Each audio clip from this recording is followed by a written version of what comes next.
on attend l'enregistrement. Voilà, bonsoir tout le monde, bienvenue à notre troisième soutenance du jour.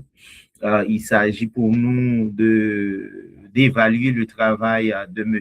Arnold Paraison, le travail intitulé Éducation des enfants du troisième cycle fondamental face à la Convention relative aux droits de l'enfant. Cas de 5 écoles du quartier de Marbial de 2020 à 2024. Le jury est ainsi composé, son encadreur, le docteur Nelson Sylvestre, que je remercie pour ce travail d'encadrement, et le rapporteur Juvenson Moïse, à qui je dis vraiment un grand merci pour sa collaboration. Votre serviteur, Dr Providence Christophe, fera office de président de jury. Donc, comme Arnold ici sera logé à la même enseigne que les autres, c'est déjà qu'il a 10 minutes pour nous faire sa présentation. Arnold, tu as la parole. Merci, Président, pour m'avoir accordé la parole.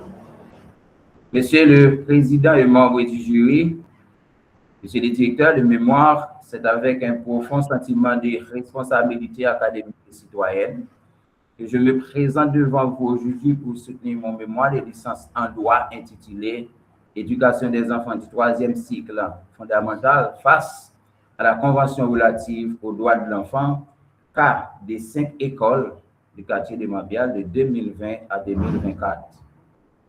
Pour commencer, il convient de rappeler que l'éducation au troisième cycle fondamental constitue le pivot essentiel et la passerelle délicate entre l'enfance et l'adolescence.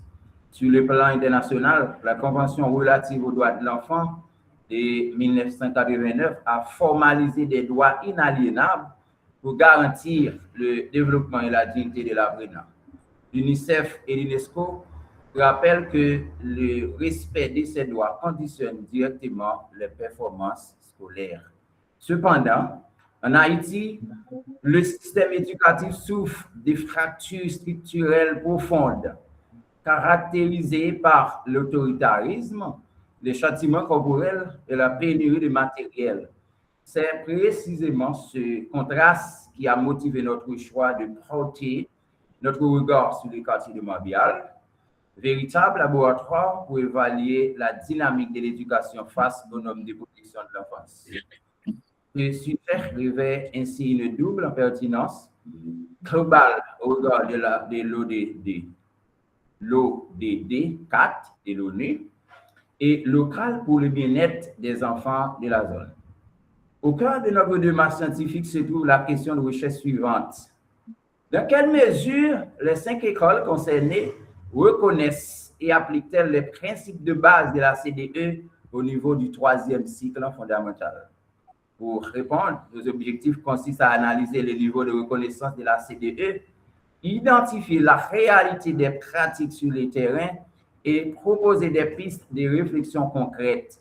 À cet effet, nous avons formulé l'hypothèse que le respect des principes de la CDE impacte positivement la motivation, le comportement et les résultats académiques des élèves.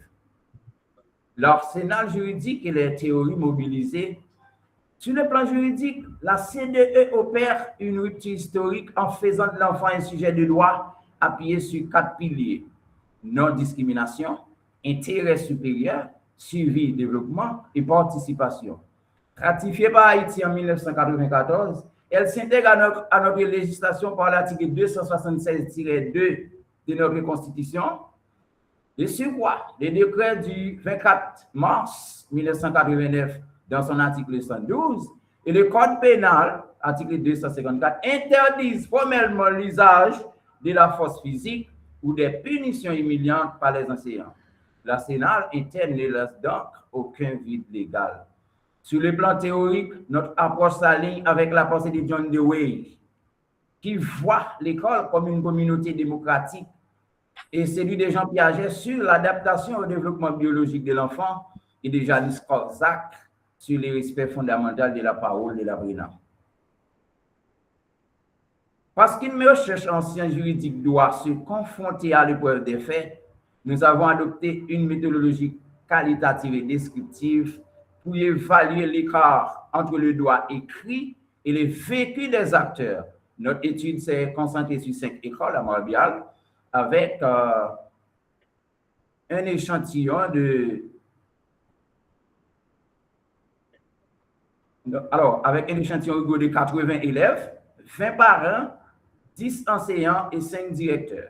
Les données ont été collectées en croisant des guides de collecte des entretiens semi-directifs et une grille d'observation directe. L'analyse des données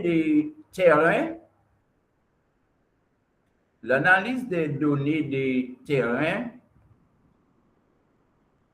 révèle des résultats préoccupants que nous avons articulés autour de 4 indicateurs principaux.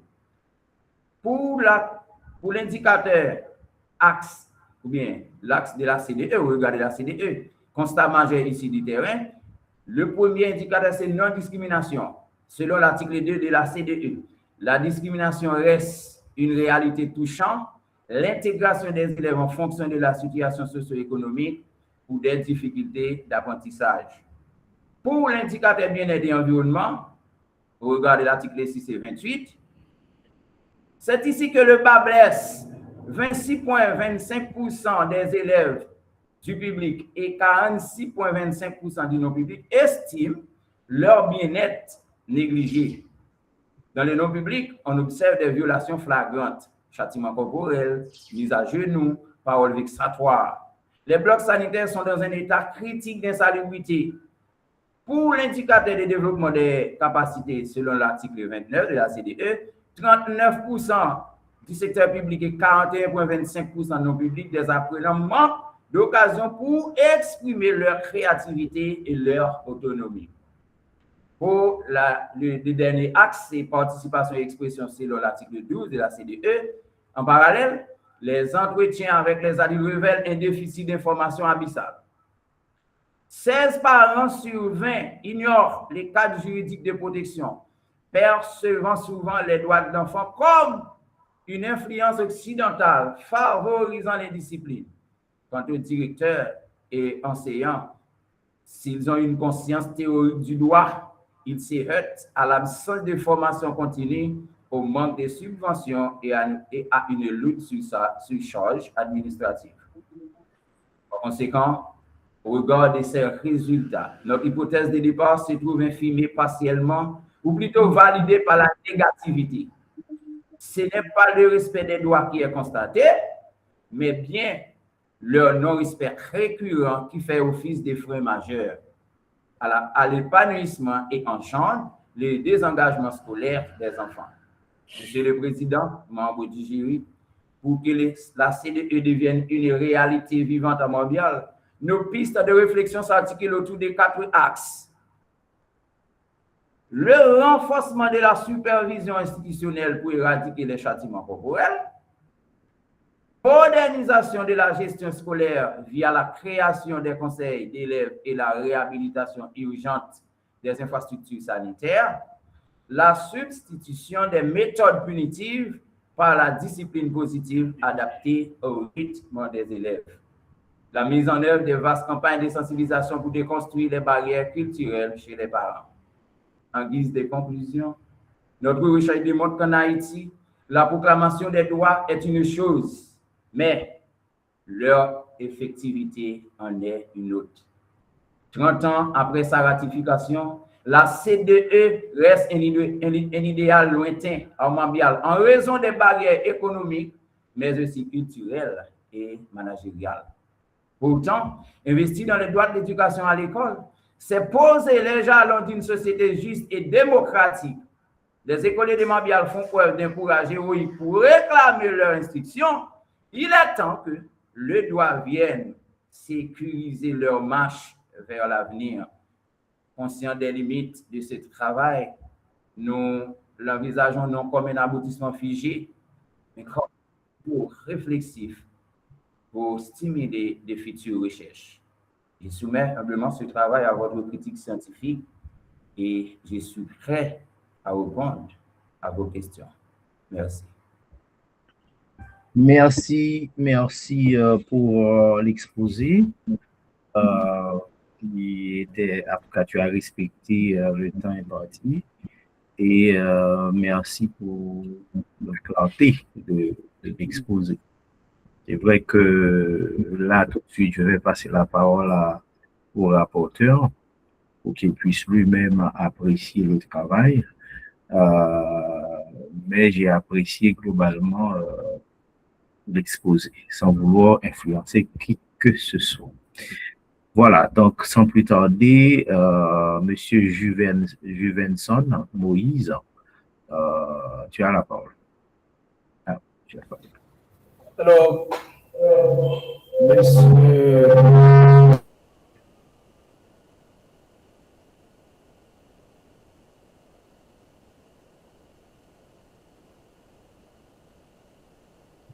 Oui, chers collègues, on n'entend plus rien. Il faut vérifier le. OK. Oh, voilà.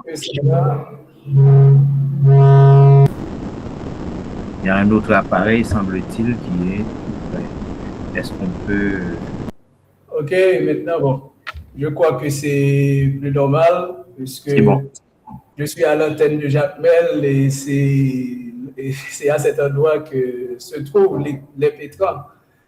Donc, je salue les membres du jury, Monsieur le Président, Docteur Providence, et je salue également le directeur de mémoire et Docteur Nelson, et je salue l'impétrant Arnold, par exemple, et toute l'assistance. Et c'est bien, j'ai écouté attentivement la présentation de Arnold. Donc, il a respecté le temps et bon, il est dans le temps. Donc, je lisais également son travail, je voyais effectivement qu'il a fait un très bon travail. Ses écrits ne sont pas parfaits, mais quand même, c'était un beau travail, très bon travail. Donc, je le félicite et je félicite également son encadreur. Mais toutefois, il y a certaines imperfections et pour les citer ou bien pour les évoquer, je vais m'accentuer sur le canevas de l'IUS. Donc, je demande à l'étudiant d'ouvrir son micro puisqu'on va, on va dialoguer. Donc, il y a certaines choses auxquelles il doit réagir. Monsieur Arnold, tu es là? Oui, je suis là. Il y avait une coupure, mais maintenant ça va. Ok, très bien. Et est-ce que tu as lu le canevas? Oui.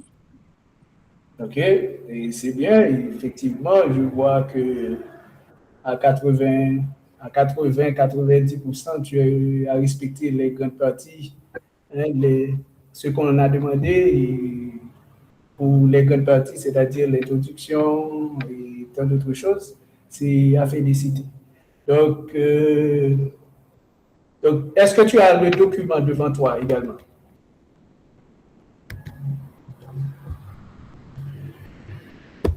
Alors, est-ce que vous parlez du travail ou bien? Ok. Monsieur Arnold?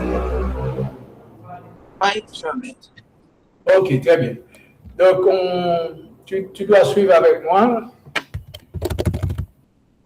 Donc, surtout la page de couverture qui ne répond pas aux exigences du canevas.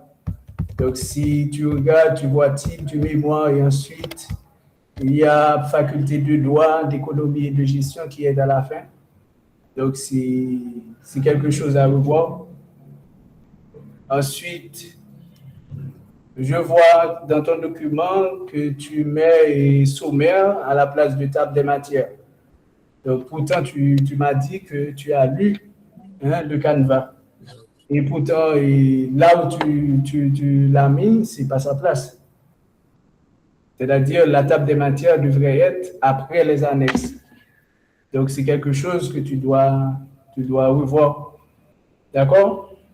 Et je profite de l'occasion également pour te dire aussi qu'il y a beaucoup d'erreurs dans la table des matières. Et c'est pourquoi que vous voyez, bon, je ne sais pas parler l'anglais, mais que tu vois erreur et à certaines parties et de la table des matières. Tu m'écoutes bien, monsieur Paris? Oui, j'écoute, cher professeur. Très bien. Et ensuite, toujours dans le Canva, on demande de respecter certaines règles d'hygiène et ce sont des règles d'or, comme la règle d'équilibre. Il y a aussi la règle d'uniformité. Dans ton travail, je vois l'irrespect de ces règles. Il y a certains chapitres qui ont 3 sections et d'autres 4 sections. Donc, c'est quelque chose, je ne sais pas si c'est ton directeur de mémoire qui te l'a suggéré, mais d'après le Canva, on demande de respecter la règle d'uniformité et la règle d'équilibre. Et ensuite, dans la page de couverture, comme je viens de le dire, il y a certaines choses que tu dois revoir. Et aussi, il y a un problème de la pagination du document. Ni les pages liminaires, ni les autres ne sont pas bien délimitées. Tu as peut-être oublié que tu dois commencer à partir de 1. Pour la page de remerciement, tu dois commencer à partir de 1 chiffre roumain et la page de l'introduction, un chiffre arabe. Donc, tu dois revoir ces choses-là. Et pour tous ces numéros, tu dois aussi respecter le caractère Time New Roman. Donc, c'est à gérer. D'accord, M. Parison? Monsieur Parison? Merci, cher professeur. Très bien. Est-ce que tu peux m'expliquer ce que c'est une abréviation? Une abréviation. Oui. Merci pour la question. Et généralement, on parle d'abréviation lorsqu'on veut, ou du moins lorsqu'on essaie de raccourcir une information. Par exemple, si je veux parler des zones proximales de développement de Léo Vygotsky, au lieu d'écrire zone proximale de développement, j'écris ZPD. On raccourcit l'information, on raccourcit l'idée. OK. Et quelle différence fais-tu entre abréviation, acronyme et sigle? Alors, généralement, les sigles et les lettres sont séparées. Très souvent, il y a dans les sigles les consonnes. Mais pour l'acronyme, ça c'est comme si on nomme une personne. Par exemple, si j'ai choisi SIDA. Donc, SIDA, ça c'est un acronyme. Tout comme ONU, ONU, ONU, ça c'est un acronyme. Mais si je prends par exemple POHDH, ça c'est un sigle. Très bien. Et MSPP, MSPP, c'est un sigle. Mais SIDA, c'est un acronyme. ONU, ONU, c'est un acronyme. Très bien. Et pourquoi tu mets liste et tu mets abréviation et pourtant il y a des acronymes et des sigles dans cette liste? Alors, on a mentionné abréviation ou acronyme. Eh bien, justement, je vois UNESCO, UNICEF, ce sont des acronymes, et je vois aussi NS, c'est-à-dire nouveau secondaire. C'est peut-être une abréviation, et il y a Ministère de l'Éducation nationale et de la formation professionnelle, c'est peut-être un sigle. Et en général, d'après ce que tu écris, ce sont des abréviations. Est-ce que les acronymes et les sigles alors, les acronymes, alors les abréviations coiffent les acronymes et les sigles. OK. Donc, il n'y a pas d'abréviation. À l'intérieur, on peut voir sigle, on peut avoir également acronyme. Et que dirais-tu si tu mets liste des sigles et abréviations? Donc, c'est quelque chose qui peut voir dessus. OK. Vous pouvez répondre la question pour moi, cher professeur. Donc, je dirais que ce serait mieux de dire la liste des sigles et abréviations. La liste des sigles et abréviations. Voilà. Merci, je note. Et ensuite, lorsqu'on parle de sigles, les premières lettres sont en majuscules. Dans ton travail, par exemple, pour le ministère de l'Éducation nationale, MENFP, et professionnel, s'écrit avec petit p. Professionnel est écrit avec petit p. C'était une erreur de notre part. Alors, je fais d'une pierre deux coups, puisque je devais m'accentuer d'abord sur la forme et après le fond, mais je fais les deux à la fois. J'en profite pour le faire. Et oui, effectivement. Et ensuite, dans l'autre sigle, PAQUE, Programme d'appui à la qualité d'éducation. Il y a s'écrit comme verbe avoir. Mais c'est peut-être la préposition, cela doit être la préposition. Programme d'appui à la qualité d'éducation. A sans accent. Merci professeur, je note. Ok, très bien. Et tu dois revoir aussi certains titres et les notes de bas de page. Même si les notes de bas de page n'ont pas leur place dans ton travail, puisque il y a un principe, je vois dans ton texte, et des sources ou bien des références, et ce qui n'est pas exigé par le Canva. Je crois que l'on doit respecter la formule auteur-date, ce n'est pas auteur-titre. Merci professeur, je note. OK. Voilà, et puis il y a certains titres, notes du bas de page, c'est pour les informations qui sont nécessaires, qui ne sont pas en time non roman, c'est-à-dire qui ne sont pas au caractère exigé. Donc, tu dois revoir ces informations. D'accord. Très bien, et ensuite, les dispositions des paragraphes et leur longueur. Donc, tu dois les revoir. Il y a certains paragraphes qui sont trop longs. D'accord, M. Barizon? Merci, professeur, je note. OK. Dans la page de couverture, tu dis sous la direction de professeur Nelson. Ça sonne mal, pas vrai? Ça sonne mal. Oui, sous la direction de professeur Nelson Sylvestre. Il serait mieux de dire sous la direction du. D'accord, très bien. OK? Ça va? Oui, ça peut aller. Ça peut aller? Oui, ça peut aller. OK, on descend dans l'introduction. Alors, juste avant l'introduction, on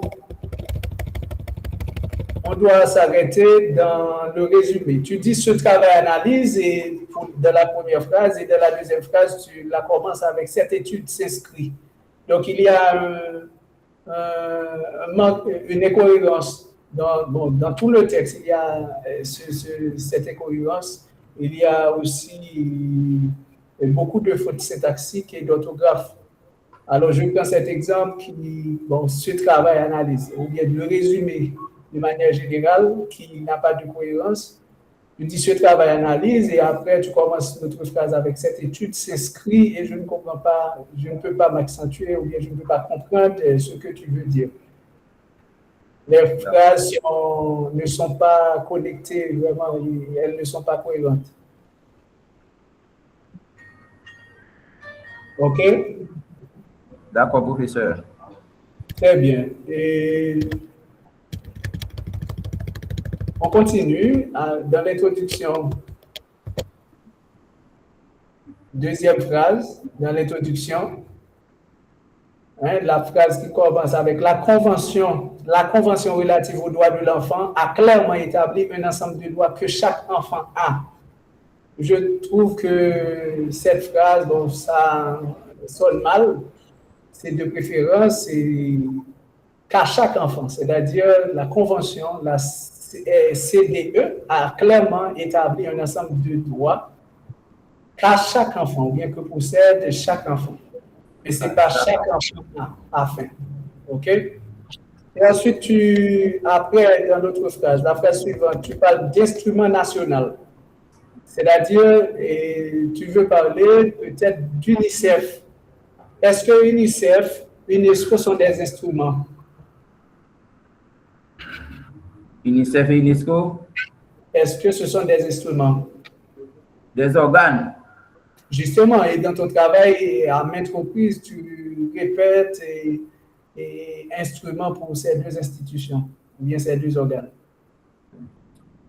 Donc, tu dois relire le document pour les corriger. D'accord, professeur. Merci. OK. Et ensuite, je crois que le sujet, bon, j'ai failli oublier, le sujet mérite d'être revu. Tu dis le sujet, si je reprends,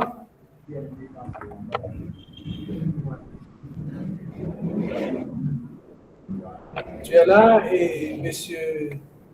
Oui, j'y suis, cher professeur. OK. Ton sujet, c'est éducation des enfants du 3e cycle fondamental face à la Convention relative aux droits de l'enfant, cadre de 5 écoles du quartier de Mabial de 2010 à 2024. Donc, bon, moi, je te suggère, ou bien je te conseille, je ne sais pas, et tu vas en discuter peut-être, ton directeur de mémoire est là, c'est l'éducation des enfants du 3e cycle, peut-être en Haïti. Et bon, ton travail n'est pas un travail pour le département du Sud-Est seulement. Il y a certaines personnes qui vont lire ce travail peut-être et qui vont se trouver en Afrique. On doit montrer que Mabial se trouve en Haïti. C'est pourquoi il est important de dire éducation des enfants du 3e cycle fondamentale en Haïti. Et face, c'est trop lourd pour moi. Donc, il est préférable de dire au regard de la Convention. Alors, chers collègues, désolé, il faut, puisque on doit gérer le temps également, tu disposes de 7 minutes. À ce rythme-là, j'ai l'impression qu'on ne pourra pas respecter les délais. OK, merci de faire au mieux et de bien ne pas établir le dialogue et de faire surtout, tu peux poser des questions, bien entendu, mais d'aller un peu plus vite pour ne pas être pris par le temps. Merci, Monsieur le Président. J'ai oublié, bon, de toute façon, j'ai oublié qu'on oublie très du temps. Bon, pas de problème. OK, et Monsieur Parison, bon, j'espère que tu vas m'écouter attentivement et tu vas noter également. Je vais aller plus vite. Je vais plus vite, effectivement. Oui, j'ai noté, professeur. Voilà. Donc, dans l'introduction, tu as mis en note de bas de page, après système, tu notes, et après système, il y a un 1, et ce système, c'est pour indiquer que ces informations, alors la source de ces informations, et lorsqu'on met, alors cette référence sur 1 sur système, ça montre que cette source concerne seulement système. Donc, il est important de le mettre après, à la fin de la phrase. Parce que lorsqu'on met le système éducatif, le système, c'est pas. Et ensuite, tu dis à la fin, c'est dans le cadre, à la fin de l'introduction. Dans l'introduction, c'est dans le cadre de cette pertinence globale. Bon, toujours, ça sonne mal. Il faut synthétiser la chose, la phrase.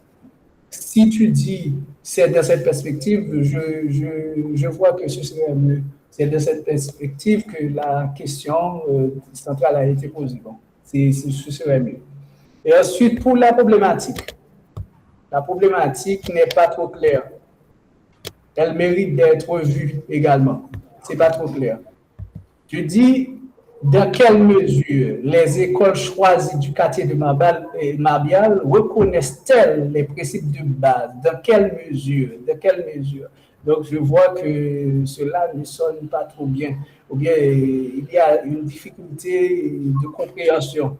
Donc, je te suggère, si on dit par exemple, en quoi la reconnaissance des principes de base de la Convention relative aux droits de l'enfant peut-elle impacter l'apprentissage des élèves au troisième cycle. Et si on regarde l'hypothèse, on va voir que l'hypothèse ne va pas avec cette problématique. Donc, c'est-à-dire la problématique mérite d'être. Et ensuite, c'est de même pour les objectifs. Lorsqu'on dit analyser dans quelle mesure, c'est pas trop clair. Et relever le rôle de la connaissance des droits, le rôle de la connaissance. Bon, je ne comprends pas. Donc, ces objectifs méritent d'être vus.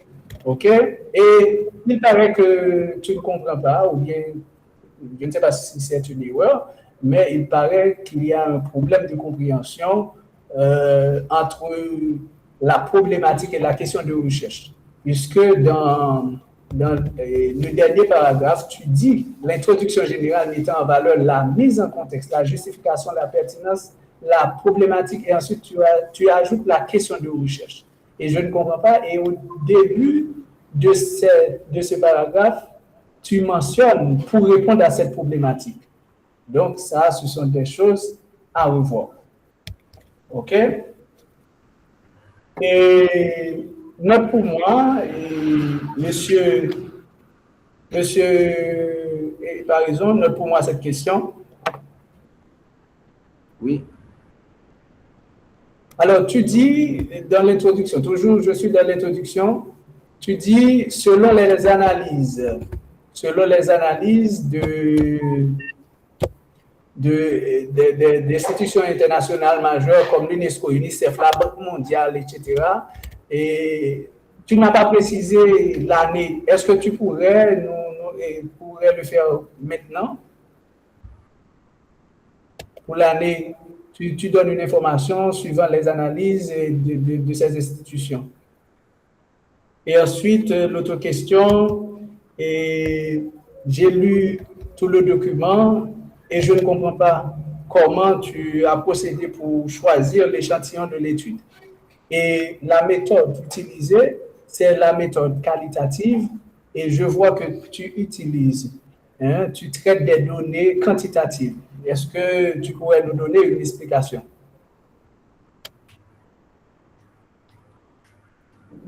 Merci. Alors, pour la première question... Oh, tu n'as pas besoin de répondre maintenant, tu notes.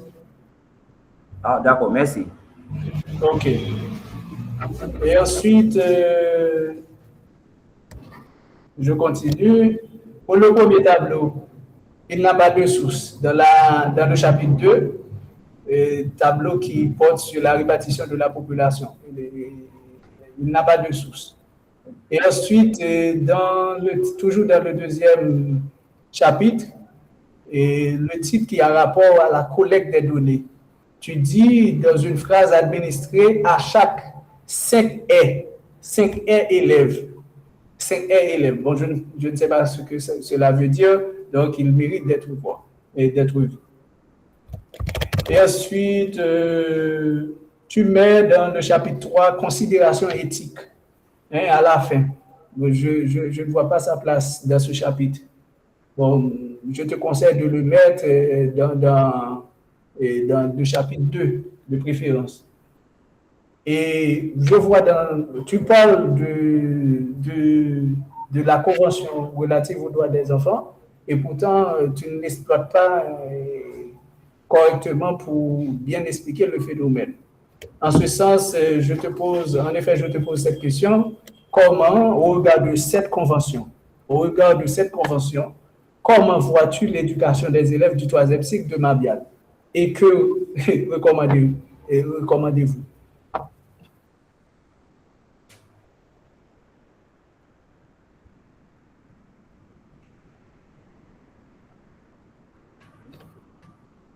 Tu as bien entendu la question? Alors, cette question, je dois la répondre maintenant. Bon, et peut-être le président va te donner la parole. Alors, monsieur le président, je m'arrête là puisque j'ai pris trop de temps, effectivement. Et je crois que l'étudiant, de manière générale, je l'ai dit qu'il a fait un très bon travail, mais il y a beaucoup d'incohérences et le manque d'équilibre, donc il doit revoir ces choses. Merci, chers collègues, pour vraiment cette lecture du travail et qu'effectivement, il y a des éléments à corriger. Hein. J'espère qu'il a pris note et je rappelle à toutes et à tous que chaque soutenant s'est enregistré. Ça veut dire que l'étudiant ou comme le grand public, à un moment donné, pourra revenir sur l'enregistrement puisque les enregistrements seront publiés sur notre réseau YouTube. Donc voilà, donc ça veut dire qu'au cas où tu as, par exemple, tu as oublié quelque chose, il faut revenir, hein, il faut aller dans l'enregistrement pour vraiment avancer dans les corrections. Donc, j'aurais quelques remarques, pas pour, puisque le collègue a très très bien fait son travail, mais je tiens à attirer l'attention de Juvenson sur quelques éléments complémentaires pour l'aider à améliorer son travail. Et je terminerai par deux questions avant de passer la parole à l'encadreur et puis en dernier lieu à l'impétrant. Monsieur le Président, ce n'est pas Juvenson, non, c'est Arnold Parison. Arnold Parison, pardon, oui, tout à fait. Désolé, hein, Parison, j'avais dit Parison tout à l'heure, je ne sais pas ce que vient faire Juvenson dans ma tête en tout cas. Bon, alors, là, pas beaucoup de remarques, mais j'aimerais qu'il fasse attention. Par exemple, quand il présente Mabia, là, c'est très bien, et puisqu'il y a une contextualisation, on a bien compris ça, mais il ne faut pas perdre de vue ton sujet, d'accord? Si tu as présenté Mabia, les données géographiques, économiques, etc., mais il faut aussi montrer comment les conditions,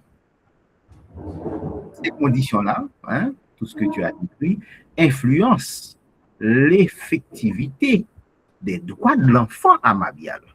D'accord? Il ne faut pas perdre de vue le sujet. C'est vrai que c'est une tendance. Hein?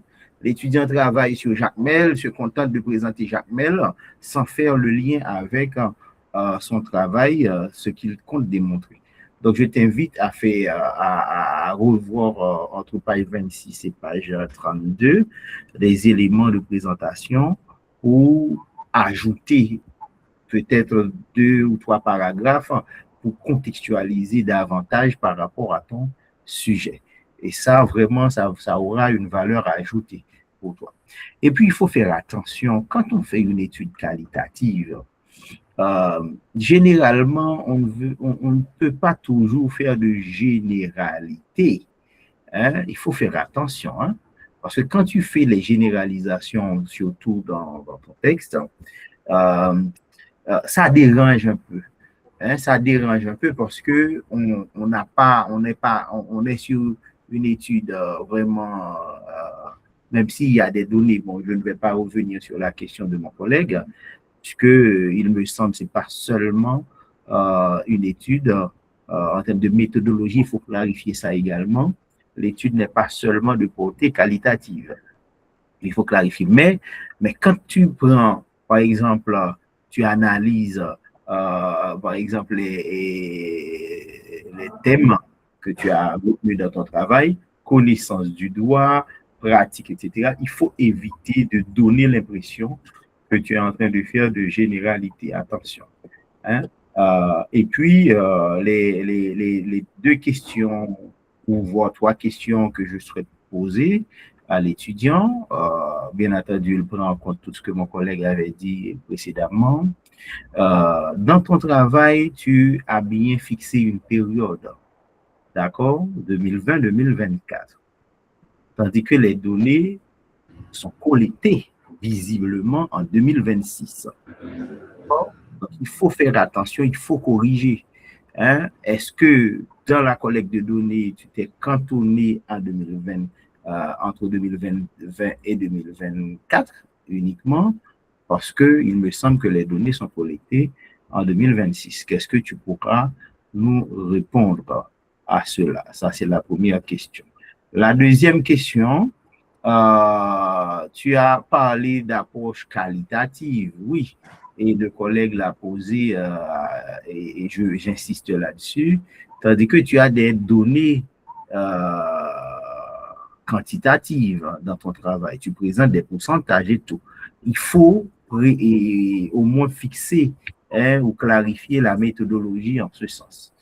Et puis, bon, j'aimerais bien, encore une fois, bien que tu puisses distinguer les choses en termes de recommandations au ministère, hein, et au directeur d'école par rapport à l'application de la CDE.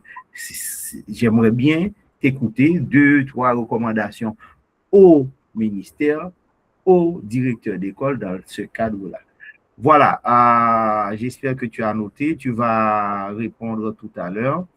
Je passe tout de suite la parole à ton directeur de mémoire qui aura surtout plus tendance à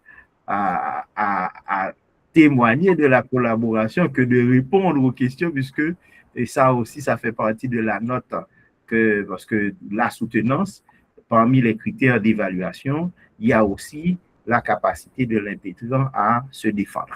Voilà, cher Nelson, tu as la parole.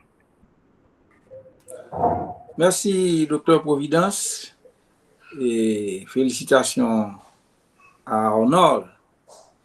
Alors, Arnold a toujours dit qu'il n'a jamais raison, hein? C'est pourquoi il s'appelle Arnold Paris.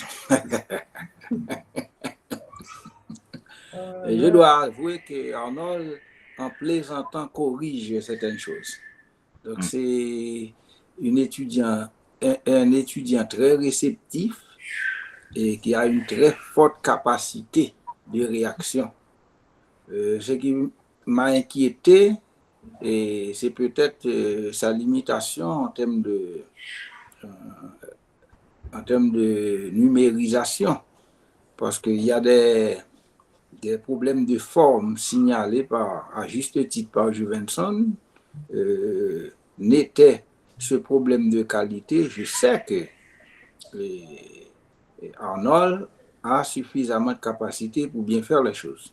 D'ailleurs, Arnold a toujours à la veille de tout ce qui est prévu dans le Canva. J'aimerais tout simplement dire quelque chose en ce qui a trait à la question d'équilibre. Et l'encadrement que j'ai donné à mes étudiants, et l'équilibre ne se mesure pas uniquement dans le nombre de sections égalitaires dans chaque chapitre. Mais il faut éviter d'avoir des écarts trop grands. Vous voyez, on ne peut pas avoir 2 sections dans un chapitre et déjà 5 dans un autre chapitre. À la rigueur, on peut avoir une variation de 2 à 3. Vous voyez, donc parfois la difficulté, c'était sans nul doute de pouvoir fusionner des sections fusionnables. Mais les étudiants ne sont pas toujours là pour apporter ces ajustements. Donc, je ne veux pas accuser Arnold, puisqu'il est déjà pas raison, mais je ne veux pas non plus l'excuser. Parce que c'était ton travail à faire.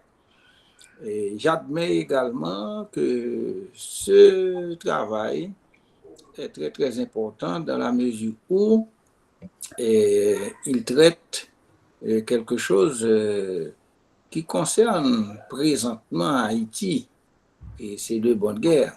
D'ailleurs, quand on parle du 3e cycle fondamental, on doit quand même remercier Haïti parce que si on va dans les moteurs de recherche, on cite Haïti pour avoir introduit un 3e cycle fondamental, la notion même du 3e cycle fondamental. parce que c'est vrai qu'on parle de cycle 3 dans d'autres systèmes, principalement en France, mais en Haïti, on a eu cette idée de parler du troisième cycle fondamental comme dernière manche avant le secondaire. Je pense que c'est important et rappeler ce troisième cycle en rapport à la Convention relative aux droits de l'enfant, je pense que c'était bien. Mais Arnold a pris des notes et vous remarquez que le rapporteur a fait son travail. Il a lu le texte, il a fait des remarques intéressantes parce que lui également, il est passé par là. Donc, il te reste maintenant à mettre en évidence ces éléments-là de manière à avoir un texte plus compact. Parce que moi-même, je vous avais dit ça, je n'allais pas porter la responsabilité du non-respect du canevas. On a eu des encadrements chaque lundi, vous vous rappelez. C'est pour cette raison-là que vous parvenez ici. Donc, je félicite Arnold Parison pour sa réceptivité, pour son courage et d'avoir en un rien de temps, je dois dire en rien de temps, et c'est ce que fait l'IVS, qui permet à des étudiants, sur la base du travail, de produire un texte et de pouvoir le défendre, le présenter, le défendre devant un jury. Donc, on va se mettre au travail, Arnold. Qu'est-ce que tu penses? Voilà. Eh bien, on va se mettre au travail, au moins tu trouveras un moyen, pour une fois, d'avoir raison. Merci, Monsieur le Président. Merci. Tout de suite, Arnold, tu as la parole pour répondre aux questions. Voilà, il y a des questions, on dirait, qui se répètent, donc tu ne vas pas faire deux réponses, tu vas tout simplement répondre aux questions. Voilà, tu as la parole, Arnold. Merci, honorable président, pour vos questions qui sont si intéressantes. Je remercie également mon directeur pour les touches apportées. Alors, si je comprends bien, vous avez parlé sur pourquoi le travail est circonscrit de 2020 à 2024, alors que l'enquête des informations sont collectées à partir de 2026. Et alors, dans le cadre du montage d'un sujet, il faut le circonscrire dans le temps et dans l'espace. Mais en essayant de traiter ce sujet, j'apercevais cette cohérence, cette incohérence de préférence. Mais comme il fallait trouver un temps pour circonscrire ce travail, donc j'ai pris 2020-2024. Et la deuxième réponse que je peux vous donner, honorable président, et le travail que nous sommes en train de valider n'est pas encore à son stade final. Voilà pourquoi que nous sommes ici. Et je prends en compte vos recommandations et je vous promets de les appliquer. Et si je comprends bien l'autre question, alors, honorable président, vous m'avez demandé quelle proposition ferais-je, par exemple, aux directeurs, aux enseignants. Donc, par exemple, aux directeurs, je leur demanderais d'intégrer l'éducation aux droits de l'enfant. Alors, pas aux directeurs maintenant, à l'État avant, à l'État. Je demanderais à l'État d'intégrer dans les curriculums et l'éducation même des droits de l'enfant. Ça, c'est pour le ministère. Et je demanderai également au ministère de bien vouloir former des enseignants en pédagogie des droits humains. Et en ce qui a trait avec les directeurs, je réfléchis à ce qu'ils adoptent des règlements scolaires conformes à la CDE. Ça, c'est pour les directeurs. Et pour les enseignants, au lieu d'utiliser, au lieu de faire usage d'une pédagogie traditionnelle, d'une pédagogie punitive, il serait mieux d'appliquer une pédagogie instructive, une pédagogie positive. Par exemple, à la place du fouet, Et je propose à ce que les enseignants trouvent d'autres moyens, d'autres alternatives qui sont plus positives afin que même si l'enfant est sanctionné, mais il s'instruit.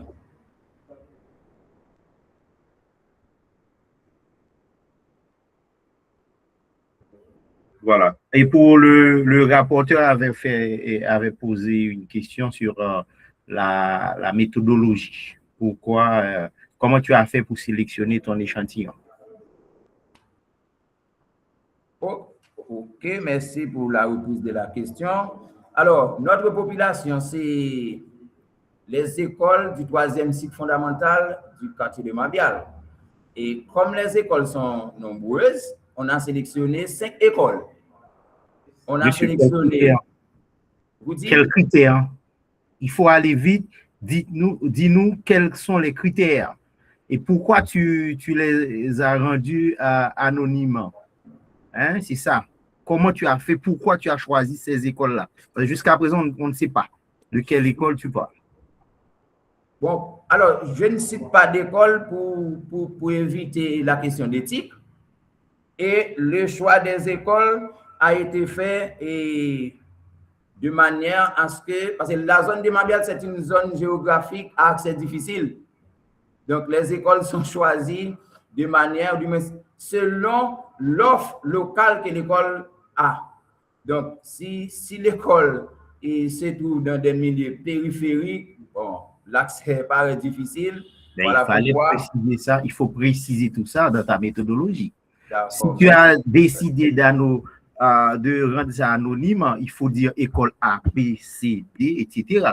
Et à chaque fois, préciser, il s'agit de telle école, telle catégorie.